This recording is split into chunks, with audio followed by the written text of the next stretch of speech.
trailing by 9. Blackman guarded by Pippen. Minute and a half to go in the game. Here's Rivers for 3. Rebound Jordan. And Blackman gives the foul. Ahmad had just come out of the Chicago timeout and mentioned that Phil Jackson reminded the team if the ball goes into Ewing, pay special attention to Starks and Rivers. Those are their 2 main threats from the three-point line. That's the way that they could cut back into the lead most quickly. And in fact, Rivers does try and get up a three-pointer.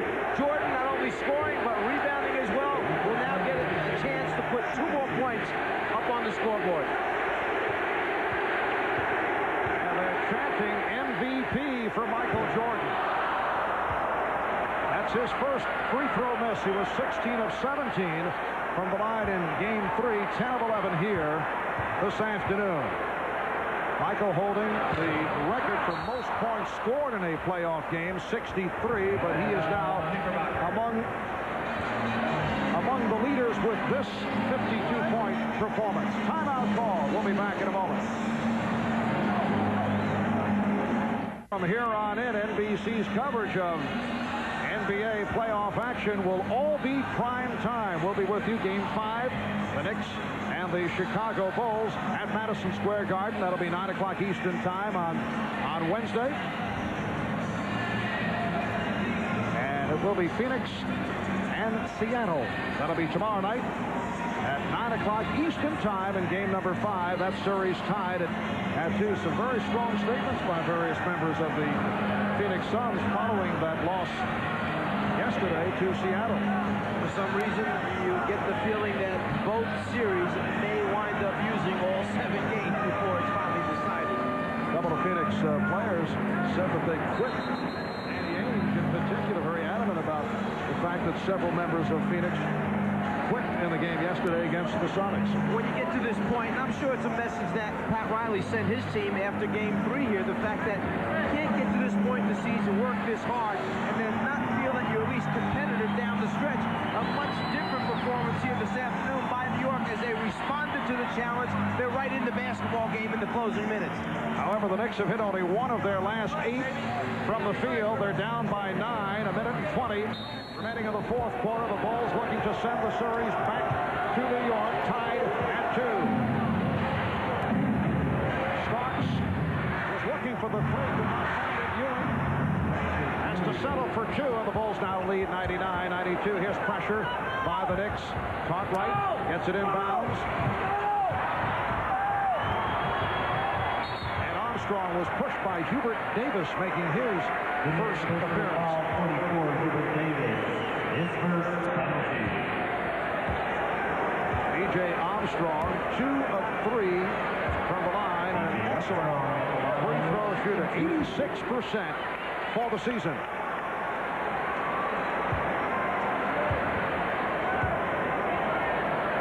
I mentioned the primetime coverage.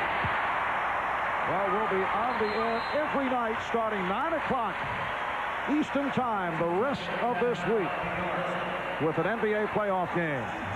And that will start tomorrow night with Phoenix and Seattle, continuing Wednesday night with the Knicks and the Chicago Bulls. 22nd timeout is taken, so the Knicks with 1 timeout left, Chicago with 2 and a 20. And what Pat Riley has to do is send the message across right now how they're going to play out the last 69 seconds of this game, having only 1 timeout. If they can get it down close enough, he obviously would like to save it. So he'll give instructions as to what they want to push into in transition, what they want to go into defensively if they score. And just, by the way, remind them who might be the worst free throw shooters for the Chicago Bulls if they get that opportunity to foul immediately. The Bulls 25 for 34 at the free throw line today. Rolando Blackman with a brief appearance here in the final minutes along with the rookie Hubert Davis. The story this afternoon, Michael Jordan. 52 points. The Bulls now lead 101-92. Light pressure by Chicago. Starks again stopped on that 3-point attempt. Blackman for 3. Way off. And a call with 57 seconds to go. Davis picks it up. To try and emphasize how quickly Chicago's defense recovers and gets the shooters. You've noticed a lot of fumbles, balls that have dropped out of the hands of the New York players when they get ready to tee it up and shoot it. That's because they're anticipating Chicago's defensive players rotating at them, and you try and rush it to get the shot up, and as a result, you either miss or, as we've seen a couple times, you don't even get a chance to get it off because of the fumbled balls. Bulls now lead by 10. 54 points for Jordan. And the Knicks take a timeout. So that is their final timeout. Once again, looking like the first team to 100 will be the winner with just under a minute remaining. Chicago up 11.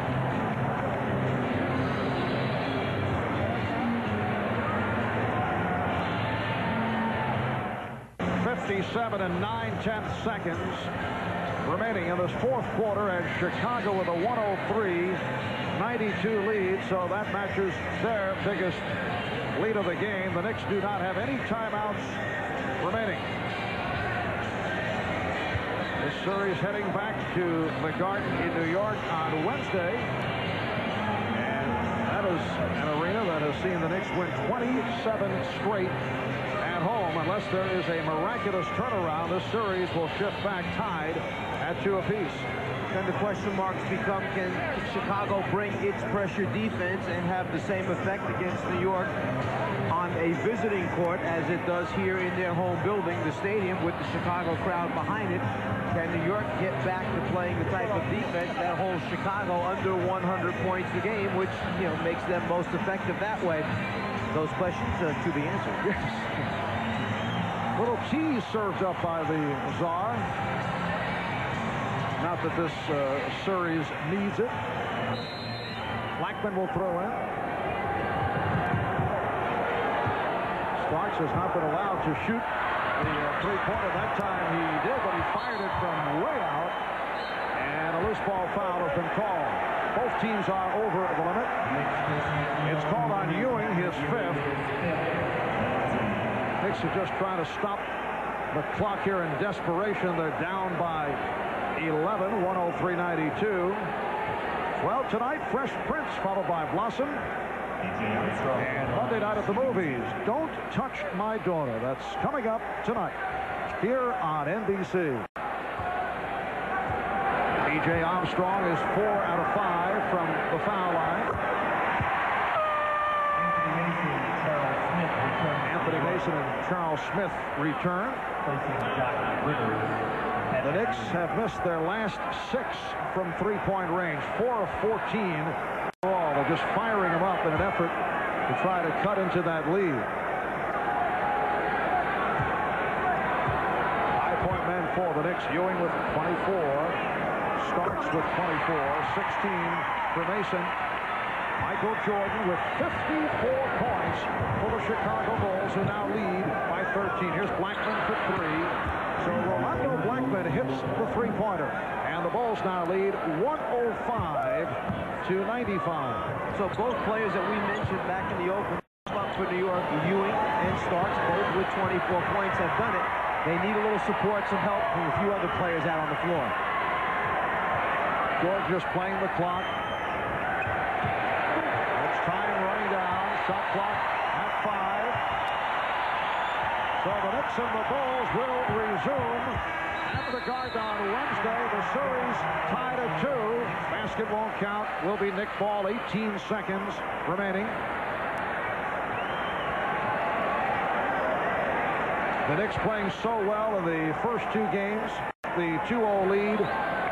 Chicago facing a situation for the first time this season. Won in Game 3 on Saturday. And it'll be back to New York, where, as we mentioned, the Knicks have won 27 straight at home.